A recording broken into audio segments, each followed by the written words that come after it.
जय गणेश मंडळी. मी आत्ता दगडूशेठ बाप्पाच्या दारात उभा आहे. मंडपाच्या मागं तुम्हाला केरळचं पद्मनाभ मंदिर दिसत असेल, विनायक रासकर साहेबांनी केलेलं. आज इथं हेमंत भाऊ आहेत, माणिक शेठ आहेत. कसं आहे की मी फक्त आज हेमंत भाऊंना माहिती आहे की फक्त गणपती म्हणून आलेलो नाही आहे.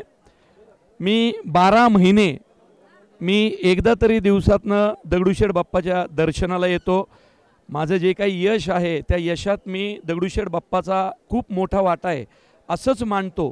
म्हणून गेली 10-12 वर्ष झालं मी बाप्पाच्या दर्शनाला जर शूटिंगला बाहेरगावी असेल तरच, नाहीतर आजपर्यंत दर्शन कधी माझं चुकलं नाही. पाऊस असू दे, थंडी असू दे, काही असू दे. त्यामुळं या बाप्पाचे खूप आशीर्वाद आहे, फक्त माझ्यावरच नाही तर महाराष्ट्रातल्या या देशातल्या प्रत्येक गणेश भक्तावरती. यावर्षी तर म्हणजे मागं जो देखावा दिसतोय त्यांना आपण म्हणतो ना की त्याचं करावं तेवढं कौतुक कमी आहे. साहजिकच आमचे विनायक रासकर यांनी पहिल्यांदाच यावेळी देखावा केला आहे. त्यांचंही वैशिष्ट्य असं की ते रोज दिवसातनं एकदा तरी बाप्पाच्या दर्शनाला येतात. कैक वर्ष कदाचित बाप्पाचा आशीर्वाद त्यांना यावर्षी मिळाला आणि एवढा सुंदर देखावा त्यांना करायला मिळाला.